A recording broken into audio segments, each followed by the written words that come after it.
Imagine this. It is evening. You are standing in a convenience store and you have $5 in your hand. An energy drink, a lottery ticket, some small purchase no one will remember tomorrow. $5 feels too insignificant to require a real decision. That is exactly why it disappears so easily. But now imagine that the same $5 disappears every day for 40 years. Not at the store counter, but into an investment account. This is not a story about getting rich overnight. It is a story about how one nearly invisible habit can gradually create two completely different lives. You are 25. The next evening, you walk into the same store again, but this time, you buy nothing. Back in your car, you open an app and transfer $5 into a broad index fund designed to roughly track the market of large companies. The balance on the screen reads $5. It looks ridiculous, almost like nothing. The next day, you do it again, then again. Eventually, you automate the transfer so the decision no longer depends on your mood. About $152 a month leaves your account before you have a chance to spend it on something wrapped in plastic. The money disappears from your everyday budget either way. You simply change where it ends up. A year later, the account holds around $1,900. You contributed most of it yourself, while the market added only a small amount. The result is not impressive. A coworker laughs and says you could earn that much in one good workday. Technically, he is right. But the most important result of the first year is not the profit. It is the habit that almost no one can see. At 30, 5 years after you started, the account holds roughly $11,000. This is not a jackpot or a lucky bet.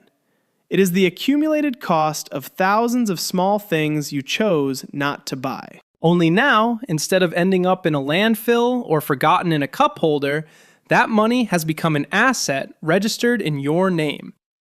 Around this time, a friend sends you a screenshot of a coin that has gained hundreds of percent in a single week. He says your index fund is too slow.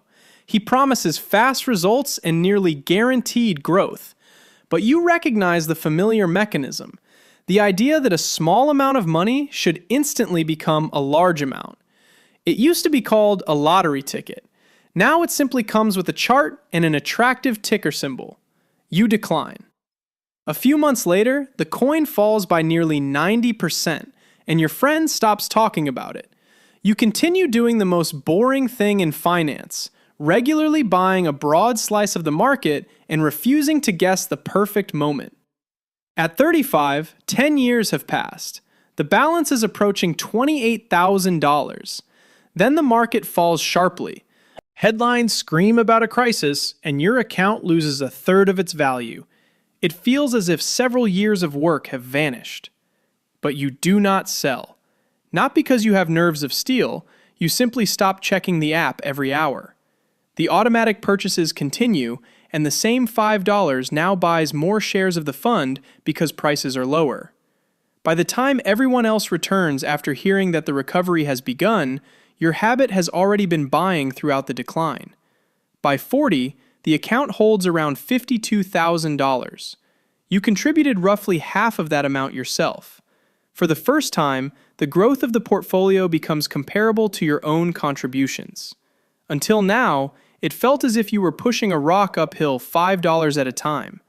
Now the rock is beginning to roll on its own, and your job is simply not to get in its way. That same year, a coworker loses his job. He has no buffer between his final paycheck and his first missed payment. And you realize that investing is not only about some distant retirement. Capital is the distance between bad news and panic. It is the ability to make decisions without being forced to act on the very first day of a crisis.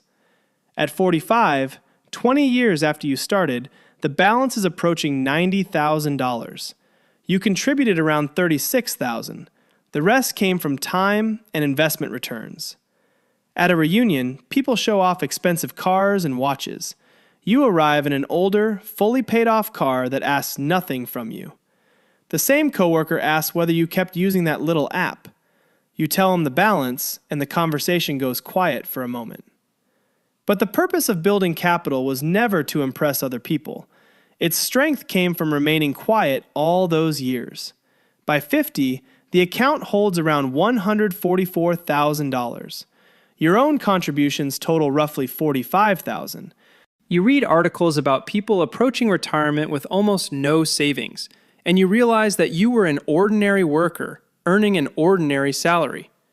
The difference was not a brilliant investment. It was one small automated decision repeated for years. At 55, the balance may approach $226,000.